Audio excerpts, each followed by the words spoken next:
رشتہ داروں میں بھی زبان سے دعوت نہ دیا کرو، اپنے اخلاق سے، چونکہ رشتہ دار سب سے مشکل ہوتا ہے تعلق قائم کرنا رشتہ داروں میں۔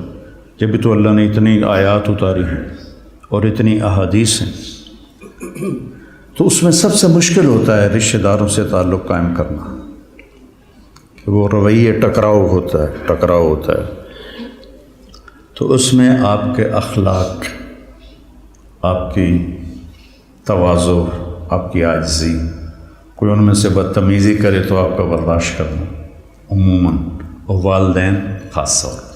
لیکن اس میں ایک بات کی احتیاط رکھنی ہے کہ کل کو اللہ آپ کی شادی کروائے تو شادی بیوی کے معاملے میں احتیاط کرنی ہے۔ آپ کے ماں باپ کا آپ پر پورا حق ہے، لیکن آپ کی بیگم پر ان کا کوئی حق نہیں۔ میں بچیوں سے بھی کہتا ہوں کہ تم اپنے ماں باپ کو چھوڑ کے آ گئی ہو، اب اپنے خامد کے ماں باپ کو اپنے ماں باپ بنا لو۔ اور خامد کے ماں باپ سے کہتا ہوں کہ تم نے اپنی بیٹیوں کی شادیاں کر کے روانہ کر دیا اور تمہاری حویلی خالی ہو گئی بیٹیوں سے، تو تم ایسا کرو کہ یہ جو بہو آئی ہے اس کو اپنی بیٹی بنا لو۔ جب اس کو بہو کی نظر سے دیکھتی ہو تو پھر تمہارے اندر حسد پیدا ہوتا ہے اور غصہ پیدا ہوتا ہے۔ اسے بیٹی کی نظر سے دیکھو، یہاں تمہاری جگہ، اس بہو کی جگہ تمہاری بیٹی بیٹھی ہوتی تو تمہاری نظروں میں کیا پیار ہوتا۔ جب بیٹی کو تم نے روانہ کر دیا ہے، اب پیچھے یہ تمہاری بہو آ گئی ہے، تو اس کو وہی نظر دو جو اپنی بیٹی کو دیتی تھی، تو گھروں میں خوشیاں۔ تو ماں باپ کا تمہاری بیوی پر کوئی حق نہیں ہے، لیکن میں نصیحت کرتا ہوں بچیوں کو کہ خامد کے ماں باپ کو عزت دو، ان کی خوشی سے خدمت کرو، اگرچہ تمہارے ذمے نہیں، لیکن کرنا تمہارے لیے اجر و ثواب کا باعث ہے۔ اور بچی کے ماں باپ سے کہتا ہوں، دیکھو پوری ہدایہ جیسی کتاب میں بھی ساس کا کوئی حق نہیں لکھا ہو۔ خامد اور بیوی کے حقوق، اولاد کے حقوق، تو میری ذمہ اپنی ماں باپ کی خدمت ہے۔ میری بیوی خوشی سے تیار ہو جائے تو اس کا احسان ہے، اس کی نیکی ہے۔ زبردستی کر کے میں کروں ورنہ میں تجھے نکال دوں گا تو یہ ظلم ہے۔ ماں باپ کے کہنے پہ طلاق نہیں دینی، طلاق دے دو بڑی نافرمان ہے۔ اپنی بیٹی کے لیے کہتے ہیں وہیں رہو، وس کے رہو ساڑھے کو نام ہی، اور بہو کو کہتے ہیں طلاق دے دو اسے، کسی کی بیٹی ہے۔ تو اس میں اعتدال کا راستہ اختیار کرنا یہ آپ لوگوں کے ذمے ہے۔ اور جب بھی بیوی کی تمہیں شکایت سننے کو ملے، پہلے تحقیق کرنا، پھر کوئی بات کرنا۔ عموماً شکایتیں غلط ہوتی ہیں۔ ایک ہماری رشتے میں پڑنانی تھی، رشتے میں وہ مجھے ابھی پتہ ہی نہیں کہ وہ میری کیا لگتی تھی، تو وہ آئی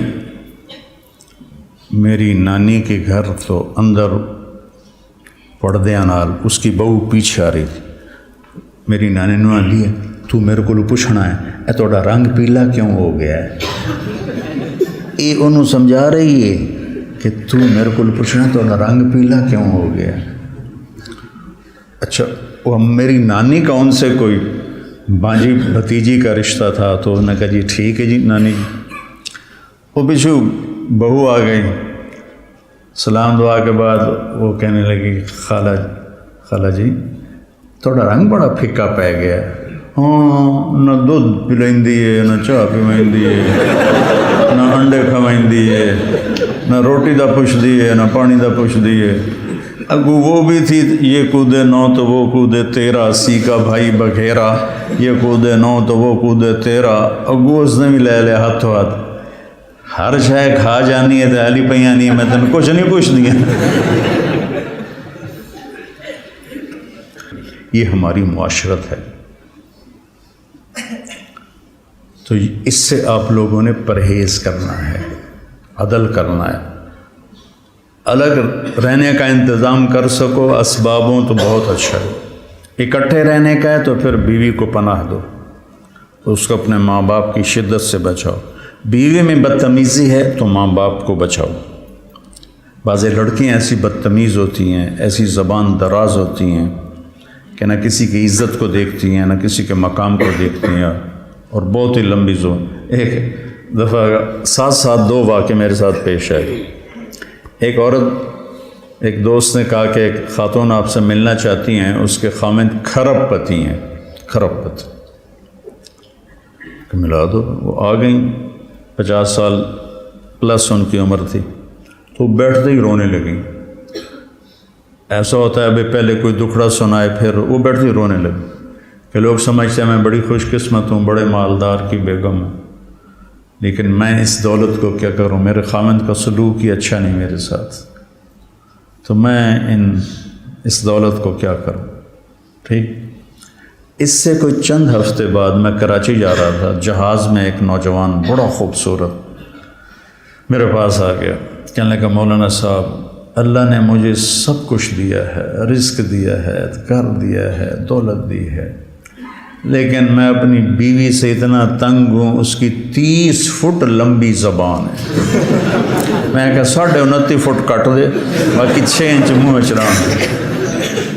اس کی 30 فٹ لمبی زبان ہے۔